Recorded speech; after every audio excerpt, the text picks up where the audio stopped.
Un adolescent est ce matin en garde à vue dans l'enquête sur la rixe mortelle qui a éclaté hier devant le lycée Rodin à Paris. Interpellé dans l'enquête ouverte pour assassinat après la mort d'un ado de 16 ans tué à coups de couteau hier. Il est la 8e victime depuis le mois de mai, rien que dans le 13e arrondissement dans des rixes.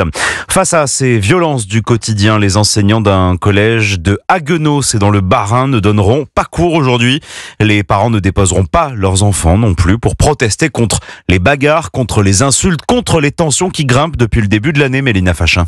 La dernière bagarre, ça a tiré les cheveux, elle est partie à l'hôpital. Dans l'établissement Kléber d'Haguenau, 530 élèves, les collégiens le confirment, les bagarres à la récréation sont quasi quotidiennes. 2 ou 3 dans la semaine, quoi. Ils s'insultent, ils se parlent mal. Ils ont qu'à se bagarrer dehors, parce que nous, à l'école, on vient pour apprendre, pour travailler. En fait, ça augmente petit à petit, mais rapidement. Il y a trop de violence et quand on vient au collège, on n'est pas protégé. Une surveillante qui tentait de séparer 2 élèves a même récemment été blessée, le nez et un doigt fracturé. La goutte d'eau qui a fait déborder le vase pour ces 2 enseignantes. Il y a un autre fait, c'est un élève de 3e qui a pris à la gorge un surveillant. Certains élèves, pas tous évidemment, communiquent par la violence. En fait, c'est leur moyen de communiquer entre eux. Donc, un mot en trop, un regard de travers, ça suffit parfois. Les années précédentes, en moyenne, il y avait 3-4 conseils de discipline par an. Là, cette année, on en est au 8e depuis le mois de septembre. Donc là, en fait, c'est une sorte d'appel à l'aide. Les enseignants réclament notamment plus de moyens pour enrayer cette violence, voire l'inscription de leur établissement en REP, afin qu'il y ait moins d'élèves par classe.